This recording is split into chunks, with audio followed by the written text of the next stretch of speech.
अस्सलाम वालेकुम, this is Furqan, a fitness consultant and a patient advocate. आज की वीडियो में मैं आपको बताऊंगा कि रात में ख़ास तौर से आपको टांगों में दर्द रहता है और क्रैम्पिंग होती है। ये एक बहुत कॉमन इशू है और ये ज़्यादातर एल्डर लोग जो हैं, जो एजड लोग हैं, उनमें ये देखा गया है। आजकल तो यंगस्टर्स को भी जो है वो रात में दर्द होता है पैरों में।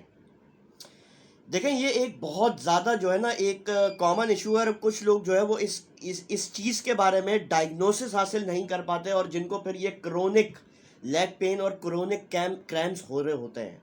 आज इसके बारे में मैं आपको बताऊंगा किस चीज़ की कमी की वजह से ये होते हैं, इसको फिक्स करा कैसे जाए, और इसके बारे में मैं डिटेल इन्फॉर्मेशन आपको आज देने वाला हूँ। अगर आप कोई भी क्रोनिक डिजीज से गुजर रहे हो, diabetes, fatty liver, liver condition, arthritis, hypertension, जितने भी क्रोनिक डिजीजेज हैं, तो हमारा चैनल क्रोनिक डिजीजेस प्रिवेंशन की बात करता है through diet and fitness regime, और आपको नई नई रिसर्च सुनने और देखने का मौका मिलेगा ताकि आपको फ्यूचर हेल्थ कंसर्न ना हो। तो हमारे चैनल को जरूर सब्सक्राइब करिएगा, लाइक करिएगा और वीडियो को ज़्यादा से ज़्यादा डायबिटिक पेशेंट्स तक या जितने भी पेशेंट्स हैं उन तक शेयर करें।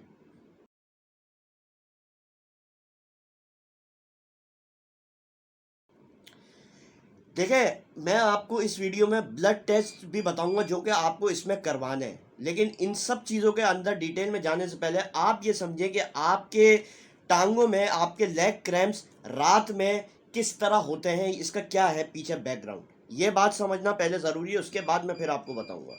देखिए, नाइट लेग क्रैम्प्स या पेन, रात में जो है वो पट्टों का चढ़ जाना या दर्द दर्द रहना टांगों में, ये एक ये एक तरीके से सडन पेन होता है। आपको मसल्स की इनवॉलेंट्री मूवमेंट होती है, यानी कि आपका कंट्रोल नहीं होता मसल मूवमेंट पे, जो क्रैम्प्स पड़ रहे होते हैं आपके, और जो है वो मसल कॉन्ट्रैक्शन सही से नहीं हो रही होती, और इसका इफेक्ट जो होता है वो ज़्यादातर काफ्स में होता है, पिंडलियों में होता है, आपके पंजों पे होता है, फुट पे होता है और थाइस पे होता है। और ये ज़्यादातर जो मैंने जितने भी पेशेंट देखे हैं या जितने भी लोग देखे हैं उनमें बताया गया है, उन्होंने बताया कि ज़्यादातर ये जब होता है जब हम सोते हैं या हम जो है वो रेस्ट करें, यानी कि अगर एक जगह बैठ जाएं बहुत देर तक या एक जगह लेट जाएं और फिर जो है हमें पेन होता है। वर्किंग में पेन नहीं होता। देखें, इसके कुछ कॉमन कॉजेज़ हैं नाइट टाइम लेग क्रैम्प्स के और लेग पेन की। कुछ कॉमन कॉजेज़ हैं जो आप समझें। सबसे पहले इलेक्ट्रोलाइट इम्बैलेंस की वजह से आपको क्रैम्प्स और पेन होता है। ये ऑब्वियस बात है, क्योंकि देखें, मैग्नीशियम हर बंदे के अंदर डेफिशिएंसी है, पोटेशियम की डेफिशिएंसी हर बंदे के अंदर है जो हाइपरटेंशन का मरीज़ है या ब्लड शुगर का डायबिटीज़ का मरीज़ है। उसके बाद कैल्शियम और सोडियम की कमी की वजह से आपको ये होता है। देखिए, सोडियम हमारी बॉडी के लिए बहुत ज़्यादा एसेंशियल इलेक्ट्रोलाइट है। सोडियम जो है वो आपके मसल फंक्शंस को जो है ना वो डिसरप्ट कर देता है, और नर्व सिग्नलिंग जो होती है आपकी, उसको भी जो है वो उसके फंक्शन को भी जो है वो डिसरप्ट कर देता है, यानी कि उसके फंक्शन भी सही नहीं हो रहा होता आपका। देखिए, डिहाइड्रेशन की वजह से भी लेग क्रैम्प्स होते हैं, क्योंकि आप जैसे ज़्यादातर जो है वो कुछ डायबिटिक पेशेंट्स को या कोई बहुत सारे लोग हैं जिनको ज़्यादा पसीना आता है, एक्सेसिव स्वेटिंग की वजह से आप इलेक्ट्रोलाइट्स डिप्लीट कर देते हैं। तो डिहाइड्रेशन की वजह से भी आपको क्रैम्प्स और रात में पैर में दर्द खास तौर से पिंडलियों में होता है, और आप देखते हैं कि आपकी पिंडलियों में नॉट्स जम गई, गांठें टाइप जो है वो आपकी काफ्स में बन गई हैं।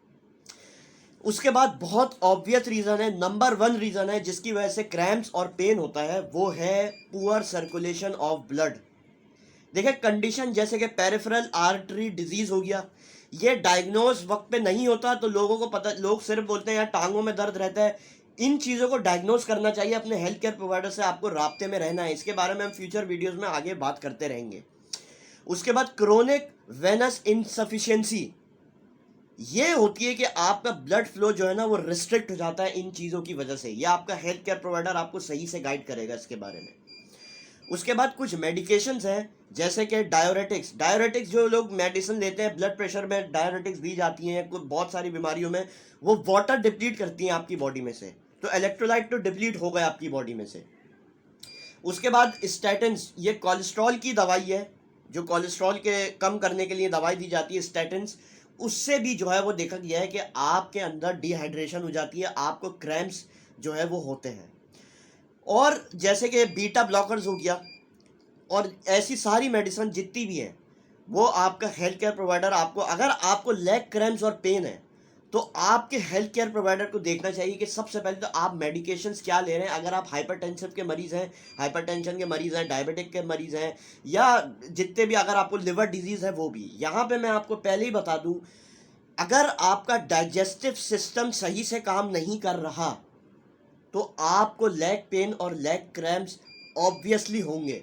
क्योंकि देखें, इसमें लिवर का भी बहुत ज़्यादा रोल है। ये तकरीबन कुछ लोगों को या बहुत सारे लोगों को नहीं पता। इसके बारे में हम आगे डिटेल में बात करते हैं। देखें, उसके बाद नर्व डैमेज। देखें, जैसे कि डायबिटिक पेशेंट को न्यूरोपैथी होती है, ठीक है ना, और नॉन डायबिटिक्स को भी न्यूरोपैथी की शिकायत होती है। जैसे कि टिंगलिंग हो गई, बहुत ज़्यादा जो है बर्निंग सेंसेशन हो गई आपकी टांगों में, आपकी नसों में, ऐसा लगता है कि चुभन हो रही है, कोई सुइयां चुभा रहा है। और स्पाइनल कॉर्ड के इश्यूज की वजह से भी आपको जो है वो ये लेग पेन और क्रैम्प्स हो सकते हैं। हर्निएटेड डिस्क की इश्यूज जो होते हैं उसकी वजह से भी। प्रेगनेंसी में जो वुमेन होती हैं, जैसे कि प्रेगनेंसी में बहुत ज़्यादा वेट गेन कर लेती हैं और फ्लूइड शिफ्ट्स होते हैं। देखें, जैसे कि अगर मिनरल डिमांड करता है आपका प्रेगनेंसी के दौरान, वुमेन में देखा होगा आपने, हेल्थ केयर प्रोवाइडर भी आपको बोलता है कि आप जो है वो डाइट अपनी सही रखें, विटामिन और मिनरल्स आपको सफिशिएंट चाहिए अपनी प्रेगनेंसी के दौरान।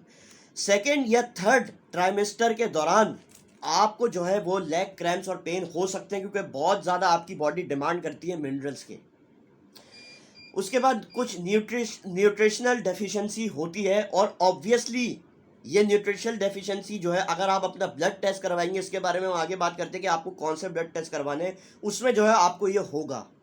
जैसे कि विटामिन डी की डेफिशिएंसी, विटामिन B12 की वजह से आपके नर्व फंक्शन सही से नहीं होता, मसल कॉन्ट्रैक्शन सही से नहीं होती।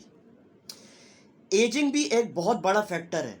एजिंग से जो है वो आपके मसल फाइबर्स जो है ना वो कम हो जाते हैं और जो है वो वीक हो जाते हैं, और डिहाइड्रेशन का रिस्क बढ़ा देता है ये सब, जिसकी वजह से आप देखते हैं कि आपके अंदर न्यूट्रिएंट लॉस हो गई है। यानी कि जो खुराक आप ले रहे हैं वो सही से आपके मसल्स को प्रोवाइड नहीं हो रही, क्योंकि मसल फाइबर्स जो है वो सही से जो है वो शॉर्टन हो गए हैं, वो ज़्यादा जो है उनमें उनके अंदर न्यूट्रिएंट एब्जॉर्ब नहीं कर रहा है आपके मसल्स या आपके नर्व्स ब्लड स्ट्रीम में। कुछ ब्लड टेस्ट हैं जो कि आपको करवाने हैं, जैसे कि इलेक्ट्रोलाइट पैनल, सोडियम का, पोटेशियम का, मैग्नीशियम का और कैल्शियम का। ये इलेक्ट्रोलाइट पैनल आपको पूरा करवाना है। इससे आपके सामने क्लियर पिक्चर आ जाएगी कि आपके अंदर ये डेफिशिएंसी होगी। उसके बाद विटामिन डी, ये बहुत ज़्यादा इंपॉर्टेंट है। विटामिन डी का ताल्लुक सर से लेकर पैर तक है, और vitamin D majority of the people, लोगों में जो है वो कम है। विटामिन डी जो है वो अफेक्ट करता है कैल्शियम की एब्जॉर्प्शन। विटामिन डी आपकी बॉडी में जितना कम होगा, कैल्शियम आपकी बोन्स में एब्जॉर्ब नहीं होगा, जिसकी वजह से आपको दर्द होता है। उसके बाद B12 या फॉलेट का टेस्ट आपको करवाना है। ये नर्व फंक्शन के लिए बहुत ज़्यादा ज़रूरी है। फॉलेट यानी कि आयरन का टेस्ट आपको लाजिम करवाना है। और इसमें ये बात जो है वो कंसीडरेबल है कि आयरन जो है वो आप करवाएं या ना करवाएं, लेकिन जो मैंने आपको इलेक्ट्रोलाइट पैनल का टेस्ट बताया है वो आपको लाजिम करवाना है। उसके बाद फास्टिंग ब्लड शुगर और HbA1c का टेस्ट आप करवा लें। क्या पता आप प्री डायबिटिक ना हो, या आप डायबिटीज़ के अंदर चले ना गए हो। ये बहुत सारे, देखें, डायबिटीज़ जब होती है ना तो बहुत सालों तक, 10-15 साल तक पता नहीं चलता। उसके बाद रेनाल फंक्शन, किडनी टेस्ट भी आप करवाएं, क्योंकि किडनी से भी लिंक है क्रैम्पिंग का, या रात में जो दर्द होता है टांगों में, उसका भी। और लिवर इन्फ्लेमेशन, लिवर फंक्शन का टेस्ट करवाएं आप। देखिए, लिवर बहुत ज़्यादा रोल प्ले करता है आपकी ओवरऑल बॉडी में। आपका अगर लिवर सही से फंक्शन नहीं कर रहा तो आपके अंदर ब्लड फ्लो रिस्ट्रिक्ट हो जाता है, और ख़ास तौर से आपके जो है वो राइट लेग में दर्द होगा। उसके बाद हाइपोथायरॉयडिज्म का टेस्ट, ब्लड टेस्ट आपको करवाना है। कुछ एसेंशियल विटामिन्स मैं आपको बता देता हूँ जो कि आपको डेली बेसिस पे चाहिए to prevent night time leg pain और नाइट टाइम लेग क्रैम्प्स। सबसे पहले मैग्नीशियम आपको लेना है। मैग्नीशियम जो है वो आपके मसल्स को रिलैक्स करता है और आपकी नर्व फंक्शन को सपोर्ट करता है, उसको इम्प्रूव करता है। मैग्नीशियम ग्लाइसिनेट जो है वो बेस्ट है मसल क्रैम्पिंग के लिए। ये आपको 200 से लेके 400 mg लेना है बेड टाइम से पहले, यानी सोने से पहले। उसके बाद पोटेशियम आपको लेना है। पोटेशियम आपके नर्व सिग्नल्स को कंट्रोल करता है और मसल कॉन्ट्रैक्शन में आपकी मदद करता है। कैल्शियम लेना है आपको। कैल्शियम जो है वो आपकी मसल कॉन्ट्रैक्शन में बहुत ज़्यादा मदद करता है। और कैल्शियम आपको मैग्नीशियम की डोसेज जो मैंने आपको बताई है और विटामिन डी के साथ आपको जो है वो कंज्यूम करना है इसको मिक्स करके। उसके बाद D3 विटामिन D3 की जो आपको लेनी चाहिए डोसेज डेली बेसिस पे, वो है 4000 IU से लेके 2000 IU पर डे। ये डिपेंड करता है, आप अपने हेल्थ केयर प्रोवाइडर से जाएंगे, लेकिन ये एक मैंने आपको स्टैंडर्ड डोसेज बताई है जो कि हर बंदे को लेनी चाहिए डेली बेसिस पे, क्योंकि हमारा जो है वो सनलाइट एक्सपोजर इतना नहीं होता सुबह के वक्त। उसके बाद आपको सोडियम लेना है। सोडियम बहुत ज़्यादा इंपॉर्टेंट मिनरल है आपकी बॉडी के लिए। आप जो खड़े हुए हैं, आप जो फंक्शन कर रहे हैं, आप जो जैसा भी कर रहे हैं, वो सोडियम की वजह से। सोडियम अगर आपकी बॉडी से निकाल दें तो आपके अंदर बिल्कुल भी एनर्जी नहीं बचेगी। डाइट में आपको देखें, मैं इससे आप डाइट जो है वो रेजोनेट करता हूँ कौन से इन विटामिन से कि आपको डाइट में क्या लेना है। देखिए, अगर हम मैग्नीशियम की बात करें तो डाइट में आपको मैग्नीशियम में आपको पम्पकिन सीड्स लेना है, बहुत ज़्यादा बेहतरीन है, एंटी इन्फ्लामेटरी भी है। स्पिनच लेनी है।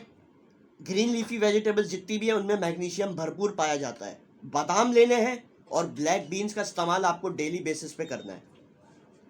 उसके बाद पोटेशियम लेना है। पोटेशियम में जैसे कि बनानास होगा, केले का इस्तेमाल आप 2 से 3 केले रोज़ खाएं। उसके बाद स्वीट पोटैटोज, ऑरेंजेस और दाल का इस्तेमाल आप ज़्यादा करें, उसमें पोटेशियम होता है, आपके ब्लड प्रेशर को भी मैनेज करता है। और जो है जितने ब्लड प्रेशर आपका बढ़ा हुआ होगा उतनी वेजल कंस्ट्रक्शन होगी आपकी बॉडी में, जिसकी वजह से जो है वो लैक ऑफ ब्लड फ्लो की वजह से या ब्लड फ्लो बहुत ज़्यादा होने की वजह से आपके लेग क्रैम्प्स या नाइट टाइम लेग पेन होता है। में सबसे बेस्ट फूड जो है वो है ग्रीन लीफी वेजिटेबल्स। ये आप डेली बेसिस पे इस्तेमाल करें। विटामिन डी के लिए आप मिल्क का इस्तेमाल करें डेली बेसिस पे, मशरूम्स का इस्तेमाल करें, एग्स का इस्तेमाल करें, ख़ास तौर से अंडे की जर्दी, और फिश का इस्तेमाल करें।